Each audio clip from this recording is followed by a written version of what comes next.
Hello, everybody. Hi, thanks, Villa. Yes, it was an amazing day yesterday, winning that award.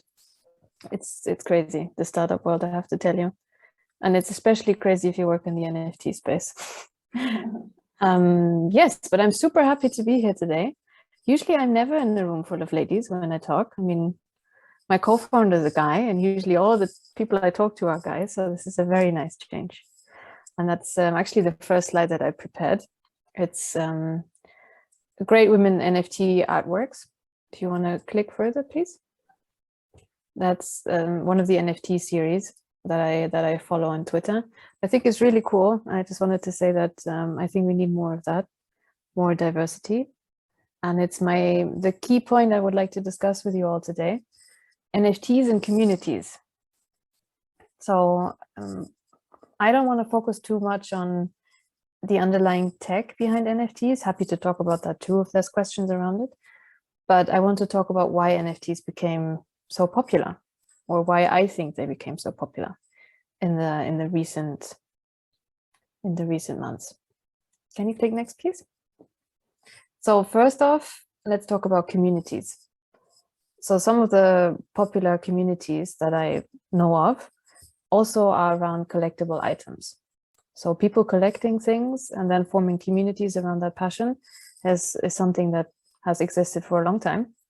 And I just picked 3 random examples. So Harley Davidson, we all know that motorbike, and whether you like it or not, you associate a certain type of person with that.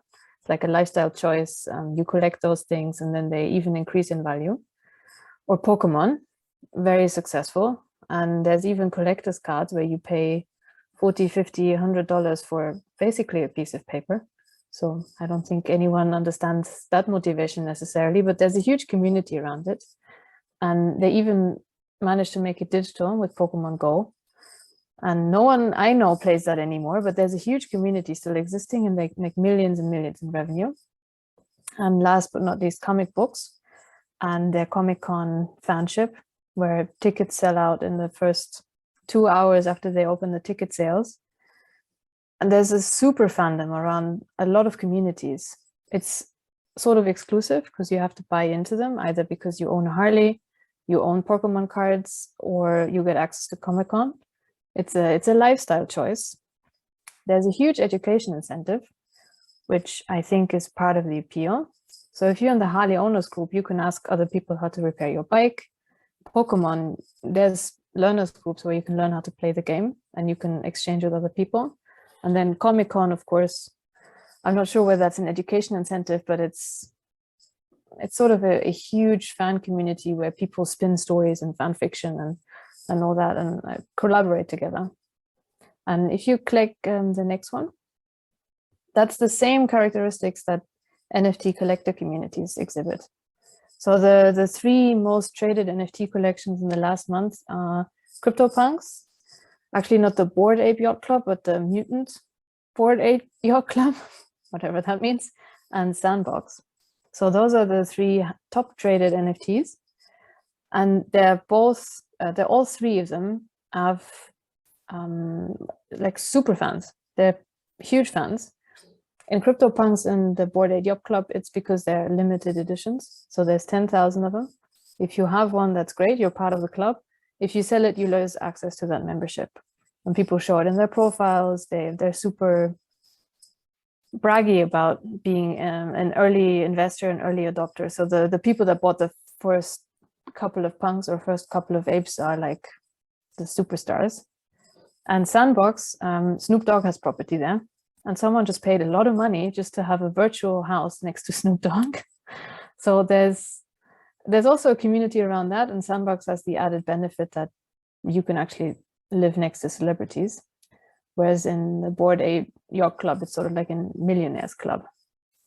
But it's a lifestyle choice, essentially. You buy into a community because you think that those are the people you want to hang out with, online or offline. And in this case, very much online, although they do meet and hang around in real life. And the collection item rarity and the whole buy an NFT and then resell it for a profit is, we can discuss this, of course, but I don't think this is where the hype is coming from. The the whole investor and trading bit came naturally because it's a rare collection item, and where there's a money to be made, people try to make money. But these things became super popular because they're speaking to something that's very fundamental to humans, community. And they're speaking to something that we've been doing for centuries, which is find people that discuss things that we also like to discuss and then huddle together. I think that's a large part of the appeal. So next slide, please. That's my last one, actually. So a question to everyone here. Do you think this is a pop culture phenomenon where people just go with the flow because everyone else is doing it? So when you buy NFTs, is that because you heard it in the media or because this is a community you really want to be a part of? What sort of motivated you to buy that NFT? So do you truly believe this is a community-driven movement, or do you think this is pop culture? And if everyone was buying, I don't know, a certain type of lamp, it would be that's hyped in the media instead of an NFT. It's both. Let's huddle. Yes, we're also a community. So same. We also came together out of a shared interest, and use cases are broad that you can do with NFTs. But I think the most popular ones, or the ones that made NFTs so mainstream, were around community driven. So finance has existed for a while. DeFi was huge long before NFTs came along. But this whole crypto mass adoption came when NFTs started to come into the community aspect. So whether it's achievements or memories or gifts, I think there's a lot more use cases out there. And last but not least, then I'll open the Q&A for the pop culture or community-driven movement question. I would just want to say 3 words about Dropstar. I think you went one too far here, that one. So that's the startup I'm working on. And it's an effort to make music collectible.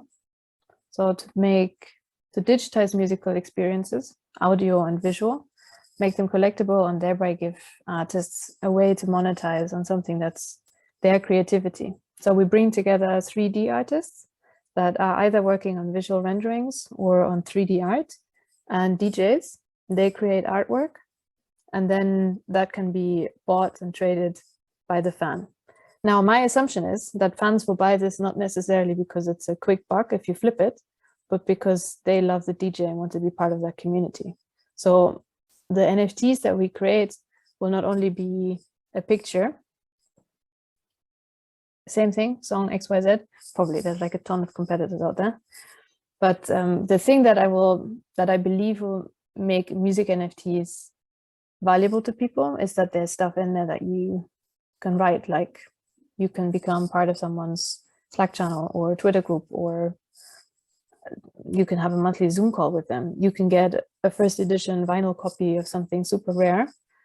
So things that speak to the collection and community aspect and not necessarily to the quick buck financial one. That's at least the one that we're going for. But I'm very happy to hear your opinion. What made you buy NFTs? And any questions that you have? Shoot. I'll look in the chat, or are people doing that one-on-one?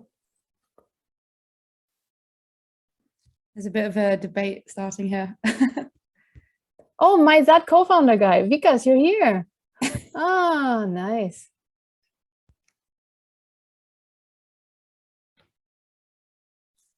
More education, definitely. So that's what many NFT groups actually do. If you buy into, was it Dodge Fighters or something, they educate you around how to use that NFT and how to make your art collection. It's not so easy to get NFTs. True. I think it will get pretty easy. I mean, Coinbase already has Apple and Google Pay in there. So if you pay with Coinbase, it's basically on your phone. I'll definitely look at song.xyz. Receive profits from song streaming on Spotify and Apple. Nice.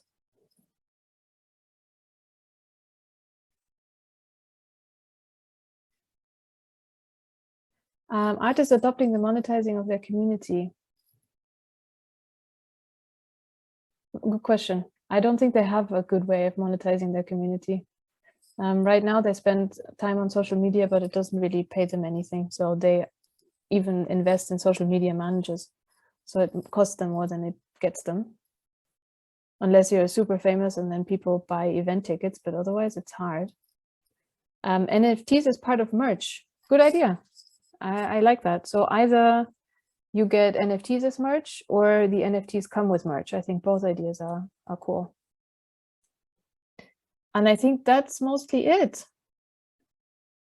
Thanks so much, guys. And yeah, be happy to talk more. Be sure to follow us. I think my LinkedIn and Twitter profile I'll put up